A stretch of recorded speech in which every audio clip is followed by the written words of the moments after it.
Good afternoon, ladies and gentlemen. Shalom. I'm David Menzer, Israeli government spokesman. So for this press briefing, a quick update from me and then to your questions, which you should put in the chat, all of which we will answer this Monday, the 19th of August, day 318 of the October 7th war. We start today with sad news of our fallen IDF soldiers, 692. Since the start of this war, Major in the reserves Yotam Yitzhak Peled was 34 years old and from Rosh Ayin. He was killed in battle in the center of Gaza. And Sergeant Major in the reserves Mordechai Yosef Ben Shoam was also 34 years old and from Geva Binyamin. He too was killed in battle in central Gaza. These are both devastating losses. All of us here in Israel send condolences to these dear families of our heroic fighters who fell in combat from terror attacks, and also our civilians. There are no words of mine that can assuage the pain, the terrible pain of their family and friends. We embrace these bereaved families in their most difficult hour. We are committed to the testament of the fallen to continue to absolute victory over Hamas. May the memories of our fallen heroes be a blessing forever.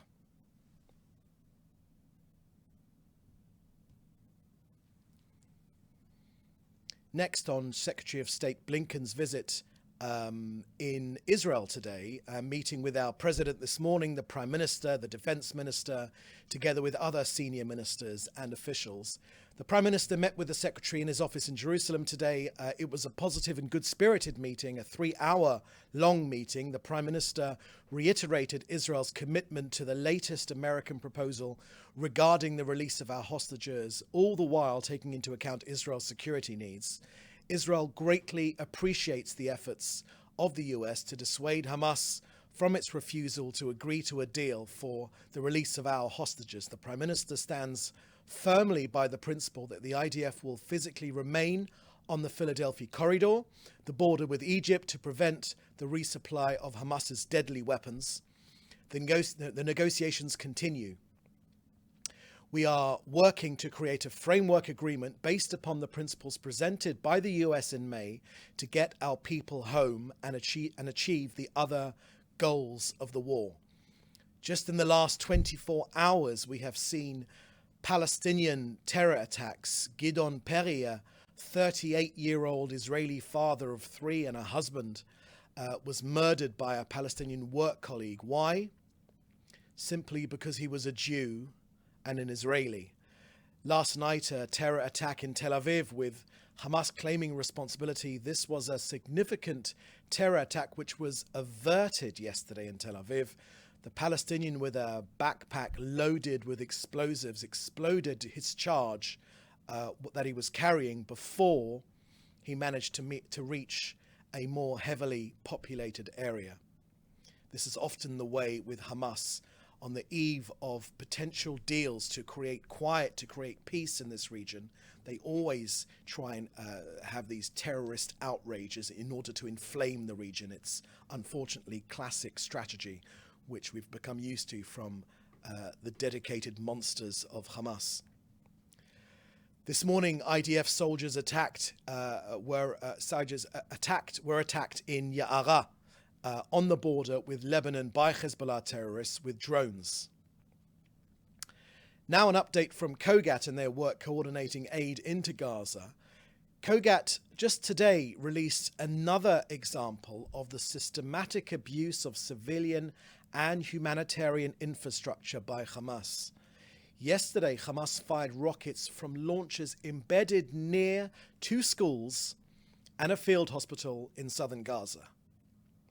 But all the while, aid continues to enter every day via all the crossings. Since the beginning of the war, more than 46,000 trucks have delivered more than 900,000 tons of humanitarian aid into Gaza.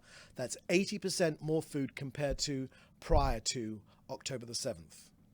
On immunizations against polio in Gaza, 95% plus Gazans have been immunized against polio.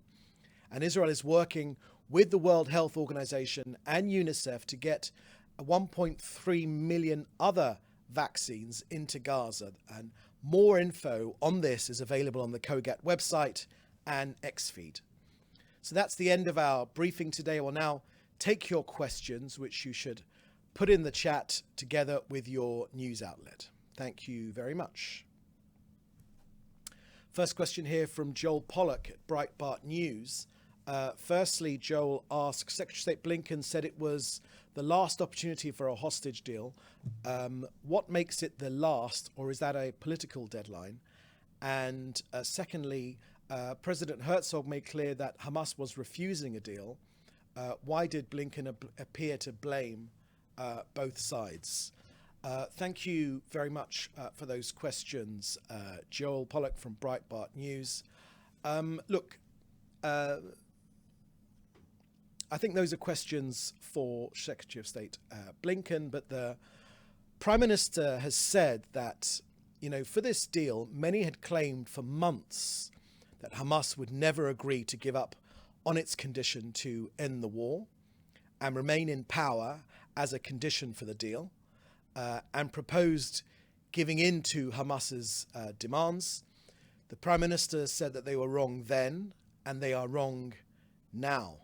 The Prime Minister made clear at the start of yesterday's Cabinet Minister that our negotiations team strongly insisted on this fundamental demand, vital to achieving the goals of the war.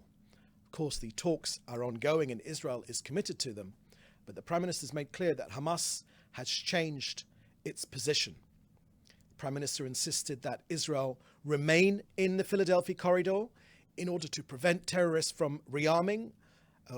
Israel also insisted that on advancing a deal that will maximize the number of living hostages, and to enable the achieving of all of our war objectives. Israel is conducting these negotiations with a firm eye on the vital security interests of Israel, as opposed to those who advise that Israel just give in. Israel is engaged in these negotiations for the release of our hostages because it is a national mission of the highest order. The Prime Minister has made clear that Israel is fully prepared to be flexible for this noble mission, but be in no doubt these are very complex negotiations.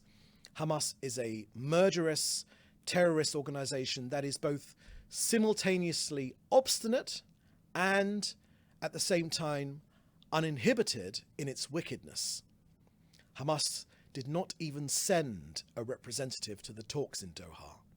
Now, the Prime Minister has made clear that strong military and diplomatic pressure on Hamas and Sinwar are the way to secure the release of our hostages. Thank you. I'll take the next question from Hannah Julian in a moment. Jim Williams, I saw a question but seems to have disappeared, so perhaps you can put that again into the chat. But in the meantime, Hannah Julian from the Jewish Press has asked, is there an update on the talks specifically from Cairo? Also, when those talks conclude, if there is no agreement, what happens next? Thank you for that question, Hannah. I've given you an update that we have right now from regarding the hostage release negotiations, which we are currently engaged in. We thank our American partners for pushing these forward. We are indebted to them.